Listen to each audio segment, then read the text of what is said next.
There's an unwritten rule in the Korean underworld. The more tattoos you have, the higher your status in the underworld. The first time a man comes to the bathroom to take a shower, because he's never seen an electronic lock before, so he tried all sorts of ways but couldn't open the locker door. The frequent noise caused the waiter's displeasure. He came over and was about to yell at him, but the next moment he froze. The waiter hiccuped in fear when he saw his tattooed body. The man's name is Choi Ji-ho. 10 years ago, he was the most feared gangster in the area. Because of his ruthlessness, he was known as the Mad Dog. But during a turf war, because he had too much to drink, he accidentally stabbed a punk to death. He was arrested and sentenced to 10 years in prison. But the first person who came to visit Ji-ho after his imprisonment wasn't one of his friends or former henchmen. It was the dead man's mother, Auntie Tak. What's even more surprising, not only did she not hate Ji-ho, she chose to forgive him. She gave him a small notebook. She hoped that he would turn over a new leaf in prison. He would write down all the things he wanted to do in the future. From then on, no matter what, Auntie Dioki came to visit him every month. This made him feel like a mother. He finally realized how ridiculous his past had been. He vowed in his heart, when he got out of prison, he would do everything in his power to atone for his sins. 10 years had passed. Ji-ho had finally regained his freedom. He wrote down in a notebook what he wanted to do in the future, but he also had 3 red lines that he would never touch. No more drinking, no more fighting, and no more tears. When he got back to town, he went to Auntie Tak's restaurant. Auntie Tak hadn't returned from her trip, so he went to the bathroom and took a shower to pass the time. That was one of the things he wrote down in his book. But 10 years in prison had left Ji-ho completely out of touch with the real world. He didn't even know how to open the locker in the bathhouse. Luckily, with his tattoos all over his body, the tattoos on his body kept the waiter's anger at bay. Back then, Ji-ho had 2 men in his inner circle. One was Chang Mo and the other Yang Ki. They inherited the gang after Ji-ho's imprisonment. Now they're both big shots in the area. Ji-ho didn't want to find them. He just wanted to see how they were doing. But the 2 boys looked respectful on the surface. But after Ji-ho left, they were cursing behind their backs. The suspicious Yang Ji ordered his men to keep an eye on Ji-ho. At night, Ji-ho returned to the restaurant. He finally met Auntie Tak. Auntie Tak couldn't hide her joy. She'd recognized him as her godson for years. She not only prepared a feast for him, she even fed him the roasted meat with her own hands. Her daughter, Hee-ju, was jealous, although she doesn't hate Ji-ho. But she made it clear that she would never call him her brother, because her brother died a long time ago. The next morning, Ji-ho reported to the town police station. He didn't realize that the officer in charge of the precinct, Officer Lee, was his high school classmate. Officer Lee was worried that Ji-ho would continue to cause trouble when he returned. He advised him to leave the area, but Ji-ho sincerely assured him that he had changed his ways. He would never cause any more trouble. In order to change his face for good, Ji-ho went to the hospital to have his tattoos removed. But the doctor told him that large tattoos can't be removed with medicine, unless you use the most advanced laser treatment. But the cost of the treatment is very high, so Ji-ho got a job at a car repair shop. He worked overtime every day and night. Not only did he work hard at work, but in his private life, he didn't drink at all. The owner of the garage was very impressed with his performance. Even Officer Lee, who made a routine visit, couldn't believe it. But Ji-ho's change didn't stop there. He's been studying hard. He even secretly went to a training school to enroll in remedial classes. He hoped to go to college and change his life. Hee-ju, who was leaving school, saw the scene. She couldn't help but tease Ji-ho, but Ji-ho didn't care. On the way home, he treated Hee-ju to a street snack. But the school bully, Tai-dan, who's always had a crush on Hee-ju, saw him. He thought they were in love. He kicked Ji-ho out. Then he locked him in a corner and beat him up. No matter how Ji-ho tried to explain, Ji-ho just wouldn't believe him. Ji-ho suffered silently and didn't fight back. When they tore his clothes, Tai-dan froze in place. He realized he'd messed with the wrong people. Ji-ho tried to cover his tattoo with his clothes. As the crowd stared in amazement, he left the scene without a word. After this incident, Hee-ju's attitude towards Ji-ho changed. She began to recognize her brother. That day, Ji-ho got his first paycheck. He bought Auntie Diak a new pair of shoes. Auntie Diak scolded him for spending money recklessly, but she held the shoes in her hands and was moved to tears. At Hee-ju's urging, Ji-ho hugged Auntie Diak for the first time. Of course, he didn't forget to buy a gift for his sister. It was the multimedia camera she'd been longing for. Hee-ju was flattered. She couldn't get enough of the camera. She took pictures all over the yard. That day, she accidentally found Ji-ho's notebook. Seeing the wish list on it, Hee-ju decided to help Ji-ho realize his wish for a picnic. On the weekend, the 3 of them went to the river. Looking at the water flowing under their feet, Ji-ho wished his life could be so clear and bright. Hee-ju couldn't help but reveal a secret to her mom. She said Ji-ho had been secretly studying. She dreamed of going to college one day. Auntie Diak was so excited. She told Ji-ho that if he got into college, she'd pay for all the tuition. She encouraged him to do his best. When they got home, Hee-ju took a family photo of the three of them with her camera. Shy Ji-ho just stood there and smiled. Auntie Deoki pulled him close to her. They thought their happiness would continue like this, but a dispute over the demolition of a plot of land, the hard-earned happiness, was thrown into the abyss. It turned out that a local counselor named Xiaogo was in league with the gangsters. He wanted to develop a real estate project in the town. Anti-Tax restaurant happens to be located in the planned area, but no matter how hard they tried, Anti-Tac refused to move out. This caused Xiaogo's displeasure. He hinted that whoever could get rid of this trouble would manage the new nightclub. The simple-minded Chang Mo immediately volunteered to take over. The next day, he broke into the restaurant with a bunch of his boys, but he had no idea Ji-ho was eating at the restaurant. When he saw this, Chang Mo told his men to stop. An angry Ji-ho grabbed him by the throat. Luckily, Anti-Tac showed up just in time. Chang Woo bowed his head and apologized. He left the restaurant with his men. Ji-ho wanted to ask Auntie Deoki why they were here, but Anti-Tac was worried that he'd do something wrong. She didn't tell him anything. On the other hand, Chogo was furious when he learned about the situation. He told Yang Jiai and Chang Woo to get rid of the matter as soon as possible. The conversation was overheard by Bing, the driver. That night, he sneaked up on Ji-ho. They used to be rivals. Bing's leg was ruined by Ji-ho, but nowadays, Bing had long since seen the light. He kindly warned Ji-ho. Xiaogo was watching the restaurant. He advised Ji-ho to take his family and move out as soon as possible, because Xiaogo is a man who won't stop until he gets what he wants. But Yang Jiai's men saw their meeting. Yang Jiai immediately found Changwoo. He thought that the reason why Bing went to see Ji-ho,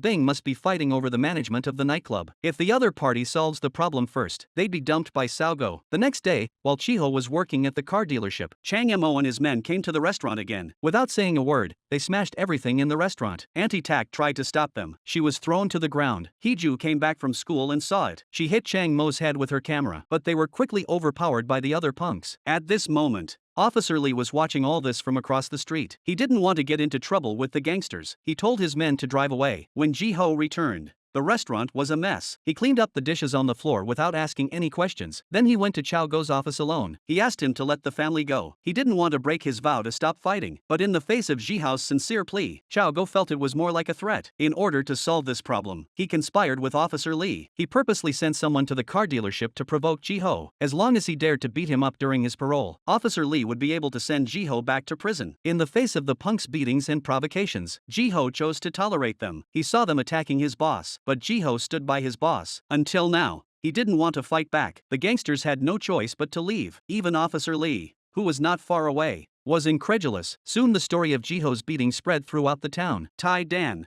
who had been beaten up, came to the restaurant. Not only did he laugh at Ji-ho's tattoos, he also mocked Anti-Tac for recognizing her son's killer as her godson. Ji-ho was furious, but Hee-ju came back from outside. She heard what Tai-dan said. She realized that Ji-ho was the murderer of her own brother. Hee-ju asks her mother why she adopted the murderer as a family member. Auntie Deoki told her daughter that when Ji-ho cried for forgiveness in prison, she'd never seen anyone cry so hard. From that moment on, she knew Ji-ho wasn't bad. He just went astray for a moment. He made a mistake he shouldn't have made. Watching Ji-ho's behavior in prison over the past 10 years, Auntie Deoki became more convinced, so she wanted to give Ji-ho a chance to be a new man. After hearing her mother's words, Hee-ju found Ji-ho on the roof. Ji-ho was too ashamed to look up and said he'd leave soon, but Hee-ju said her own brother was nothing. She even beat her mother for money. I don't care what people say. I'm happy with you. With Hee-ju's persuasion, Ji-ho decided to stay. The next day, Auntie Deok made a bold decision. She came to Chogok's door. She brought out a copy of a diary. It was his son's diary. It turned out that his son was acting under Xiaogo's orders. He deliberately went after Ji-ho. He was killed in an accident. The diary also contains many bad things he did for Xiaogo. She warned him that if he ever bothered them again, she'd hand over the original diary to the police. But Auntie Tae underestimated Chogok's treachery. That day, while Hee-ju was crossing the street, a man on a motorcycle flew by. He hit her with a brick and knocked her unconscious. Blood poured from her head. Hee-ju was sent to the hospital in a coma. She had a big bruise on her face. Looking at her daughter in the hospital bed,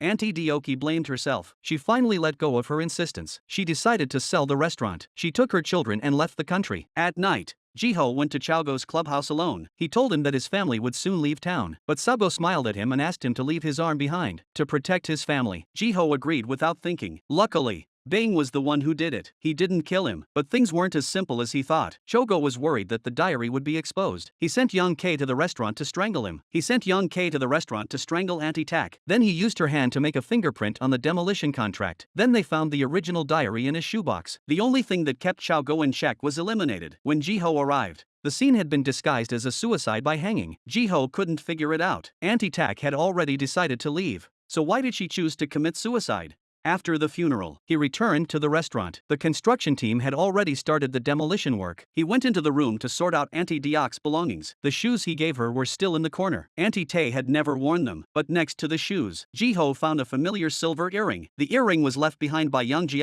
when he committed the crime. This made Jiho realize everything. At the hospital, Heju finally woke up. She asked Jiho where her mom was. Jiho can only lie and say she's at the restaurant. She'll be here as soon as she's done. Heju asked Jiho to go to the photo studio and take out the photo. When Jiho arrived, the studio was closed. When he saw the only picture of the family in the window, Jiho couldn't hold back his grief any longer. He couldn't help crying out loud. He drank a lot at night. The 3 red lines he'd set for himself had all gone out the window. He had to break the last promise, to show those scum what real hell is. On the other hand, Chao Go is holding a celebration party in his new nightclub. Because Chang Mo and Yang Ji have performed equally well, he handed over the management of the club to both of them. While everyone was raising their glasses, suddenly, there were cries from outside the door. Jiho asked them why they were so desperate. The cunning young Ji tried to play nice. Jiho threw the earring at him. He said, "I'll make it worse for you." Jiho told Bing to leave first. He didn't want to kill an innocent brother. Then he asked who attacked his sister. Tai Dan, who had just joined the gang, stepped forward. He wanted to take this opportunity to show his heart to the big brothers. Before he could get close, he was overpowered by Jiho's move. Then Jiho calmly lit a cigarette. He announced that the real revenge had just begun. Even though they were outnumbered, Jiho wasn't afraid at all. He rushed up and started to fight. Chao Go was in a panic when he saw his opponent was serious. After 5 hours of physical combat, Jiho successfully knocked down dozens of punks. But then the other guy stabbed him. The wounded man had already forgotten about the pain. All he could think about was revenge. Chao Go taunted him as the biggest piece of trash in the world. But Jiho struck him with a triple blow. He didn't feel relieved when he got his revenge. He sat in the fire with a dead heart. He remembered his memories with Auntie Diok and Heju. He used to live in the darkness. It was Auntie Diok who shone the light of a mother's love on him. But he had no choice in the world. Although Jiho wanted to change his ways, but reality made him despair again and again. In the end, he had to fight back. He died with the darkness of his time. Until this moment, Jiho, the lonely sunflower,